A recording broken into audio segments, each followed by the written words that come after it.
put your child in school, you'll have tax on that, you want to breathe, I'll have tax on that. How much tax is it when you ask the professor? But all I know is when they are in trouble, they raise tax. You raise tax, you remove subsidy, they'll give you subsidy, you do that tax.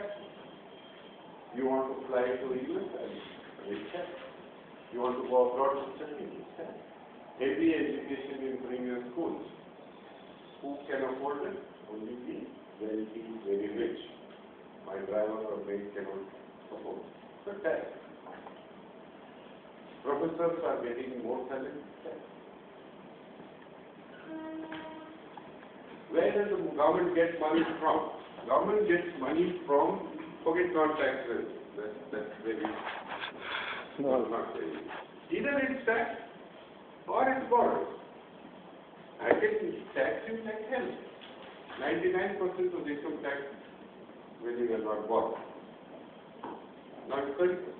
Now the government is talking of raising the 30%, saying that why should we have only 30% on those who are making a lot of money? Your corporate tax. Business schools are making a lot of money. Impose corporate tax of 60% on them. Where did emperors get their money from? I am from Bangalore. There was the Maharaja called Mysore Maharaj. He used to travel in stealth. Where did he get his money? Not from Tirupati Lord. The Sawai Mansingh, I think the Sawai Mansingh, the king of Jaipur, he went to England for the coronation. And he took Ganga Jal from here. If you go to Jaipur, you see those vessels. He took these two of such big silver vessels, Ganga Jal from here. Where did he get money from? Mysore Palace is jewel. Where did he get money from? Umesh Bhavan Jodhpur. That's a classical macroeconomics thing. Practice of macroeconomics. Is this good? But where did he get money? Where did the Maharajas of India live so lavishly? Where did they get money? Where did the Zamindar get money from?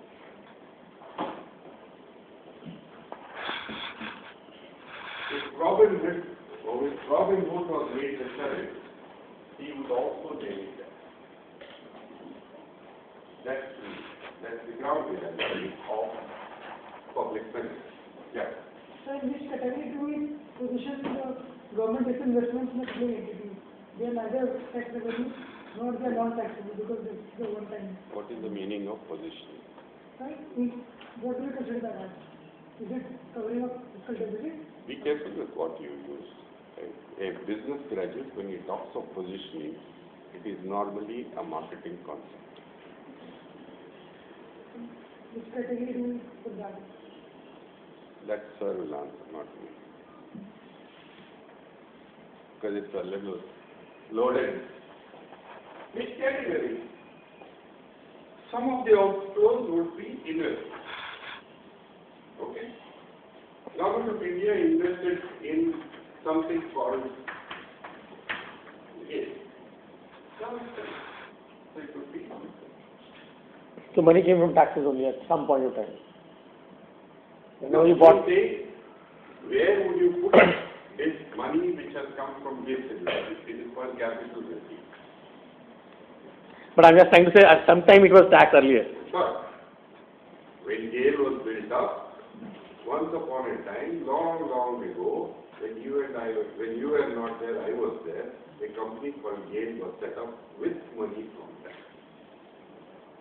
Now that it has become, it has ripened, we would like to get the fruits of this investment. We can sell that. That would be part of non-tax revenue. It would be what is called capital receipt. So, if you go back, take out the budget figures, you will find somewhere this investment cash flow budget. Good question. But I will not answer all your questions. Maybe I don't know, maybe I don't want to tell you, but I want you to think, just like he thought about it. If you will understand the budget only when you read the budget figures, otherwise, no. You all like to do balance sheet analysis, but if you do a balance sheet analysis of the Government of India, only then you can understand the budget. What I am trying to tell you is the practical discussion. This is not a small amount. Okay, anyway, back to this. Therefore, because Indian government can raise taxes or can print money or do this investment if you want to include that, the bonds will be paid. There will not be any default. Why this does not apply to Greece? Simple. Okay. It's very, if you want, I'll come later. Even if there are 5 or 6, we can sit and discuss because there are many ramifications including dollar rupee. Why? You have heard about, they have done this thing? Current account, capital account, BOP, you have done all that, right? Most important question that is being discussed is current account deficit that. How much is tolerable? For which country, how much is tolerable? Last question. If current account deficit is higher, is wider than acceptable level, then what happens? Today I have scolded you. What happens? You will forget about it, you will ask, that's all. Don't lose sight of the earth. You know who is the giant? The giant is the person who has his legs in the cloud but feet on the ground. Don't lose feet on the ground. You can fly away. That's what it matters. Ultimately, life is very simple. Hard work or no hard work. Anyway, here also hard work. This is one aspect. Okay, this is one aspect of the Government of India bonds. They are not, they are free from credit risk. And therefore, they become important for finance. Why? How do I price what interest rate shall I charge for, what interest rate shall I charge for bonds issued by India? One way is to say I will charge 15%. I give you interest rate of 4%. Will you buy bonds which give you interest rate of 4%? No. You have no emotional attachment to it yet. You stick to the long way. If you say no now, I will say all of you. Why do you say no? Because you see substitutes, you see alternatives. You always, when you price anything, there are two things that we see in the market. I was a trader, so I know. Either it is of value to me, like for example, life-saving drugs. You don't look for cheaper alternatives. Or it is like a glass of milk when the train is stranded and my baby is crying. Glass of milk is whatever I have taken. Consumption, requirement, problems, panic, that's one side. The other one is substitutes. Why should I come to India? Prof Bhusnurmath comes first time, within 5 minutes, starts firing and making people sit at the first bench. You have an alternative. You had an alternative. You could have gone to Jim's business school.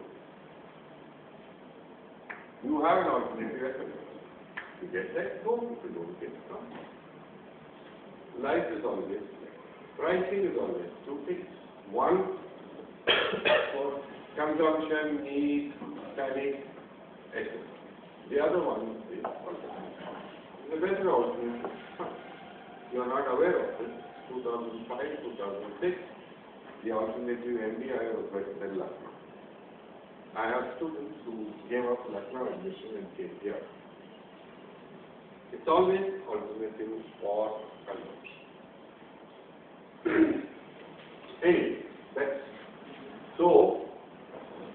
Government of India bonds, sovereign bonds are the what we call benchmark. And all other bonds in all markets are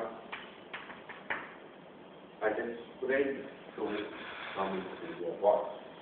When Bill Clinton was president, it so happened that they had what was called a balanced budget. Government of US did not require money. They stopped issuing 30-year US treasuries. And the market had a problem. The 30-year US treasury was the benchmark. There. In India, 10-year Government of India bonds are the benchmark. If Government of India doesn't borrow, then you don't have a safe investment.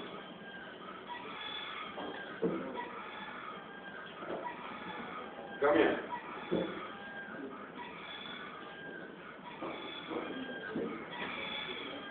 Come here.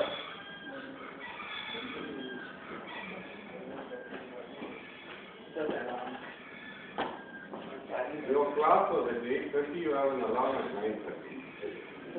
उसको बंद तो करो. बाहर जाओ बंद करके अंदर.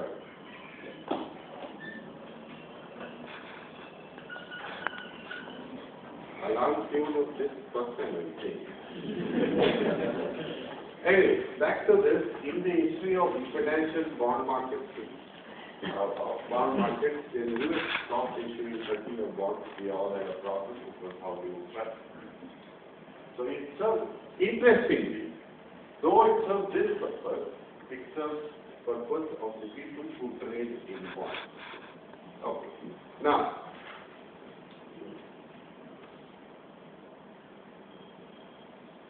yeah, let me finish some of this, then I will take questions if you have, and with long experience I know you won't have any questions, but I will talk it so well.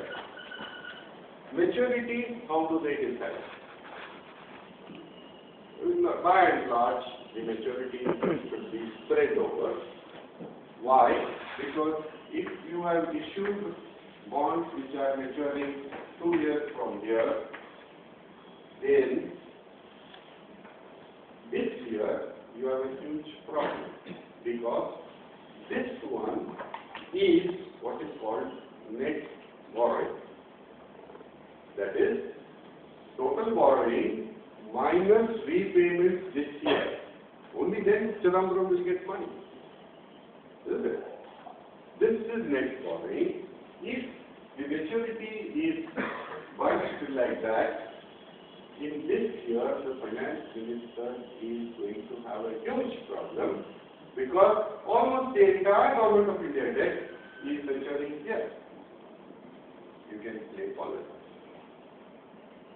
If I am in UPA government, and I am sure that next government will not be Sonia Gandhi, issue all 2-year bonds, 120,000 2-year bonds. What's the fun of it? Yes or no? This is how politics is played. There is no mercy in business and politics in the other order. No, in the same one. Business and politics, there is no mercy. But if you read the history of all this, if you study the facts, figures, such things have not happened. You cannot argue with facts. They have not happened. Even if the political parties may like to create problems for the others by doing such things, the fact shows that, the figures show that it has not happened.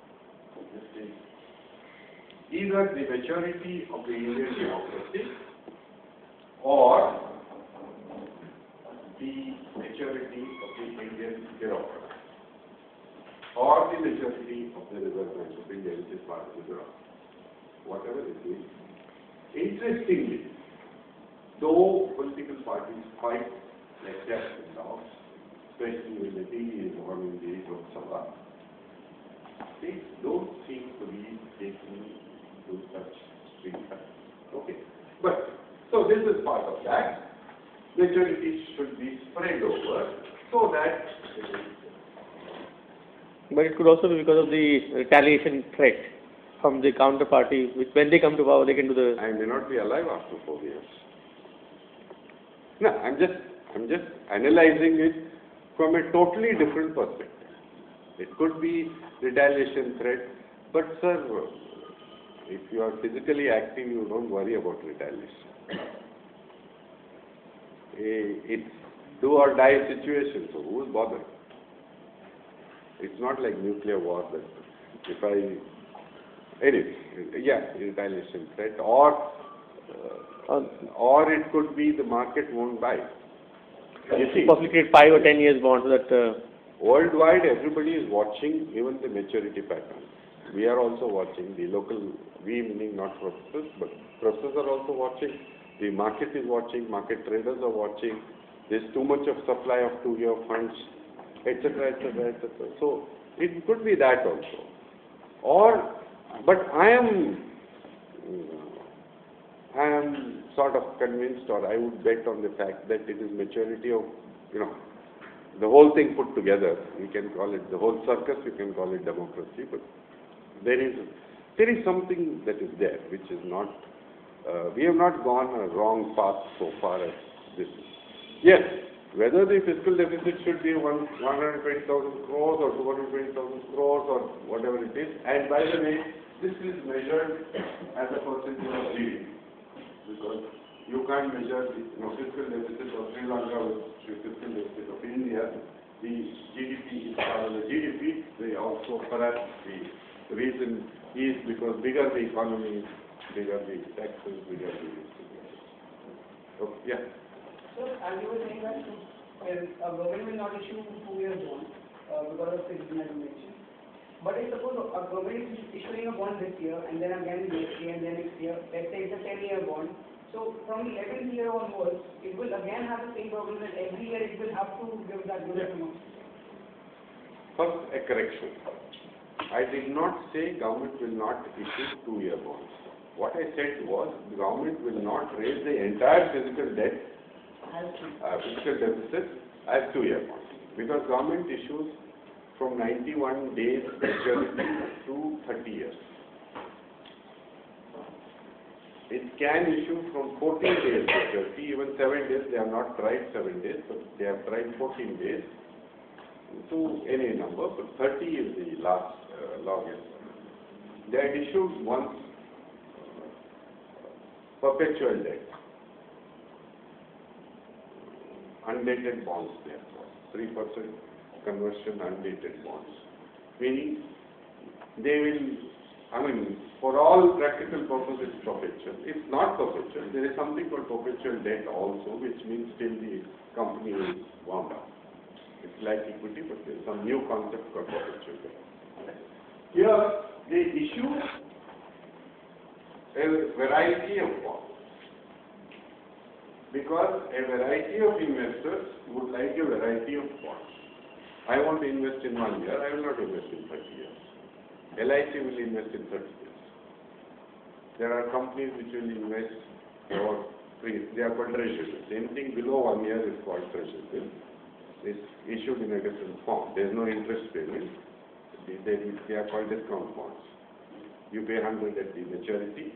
The investor gives less than 100 and gets 100. Whatever is the difference is yours.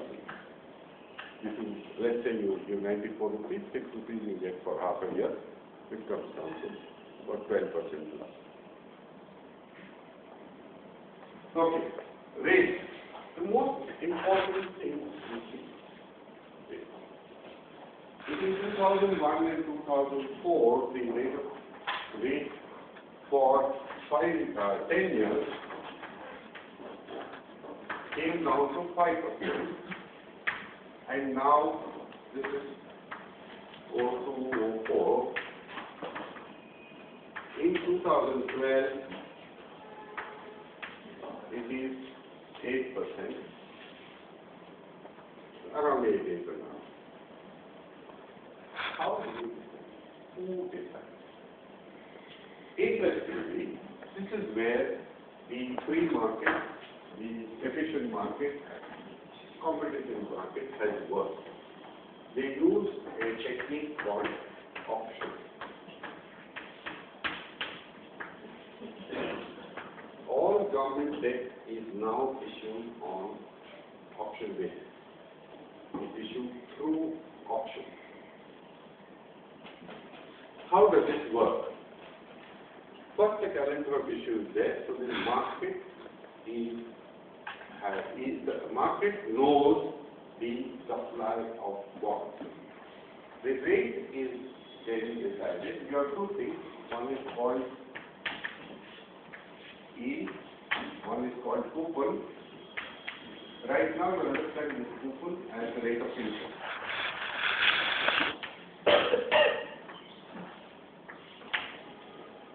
We use the word yield in the secondary market. We use the word coupon in the primary market. Okay. Now, here the supply and demand forces come into play. No other authority, no forcing, is completely free. Except banks are required to invest in Government of India bonds right now up to 23% of their deposits. That's for a different reason, right? What happens is, who is the supplier of Government of India bonds to the primary market? Government of India. Through RBI. RBI is an agent of the government scheme. Whatever RBI does has to have proper approval from the government. Okay. So, supplier of bonds is only government. When is this supply coming is given by the calendar of issue and regular announcement. For example, every Friday, 91 days register. It's a routine, it's announced, we all know it will be done. How much it will be issued? They announce it the previous week. Every alternate Friday, 180 days, 182 days bill and 364 days bill. One week 182, the other week 360. How much is being issued? They announced the previous week. So supply is known in the primary market.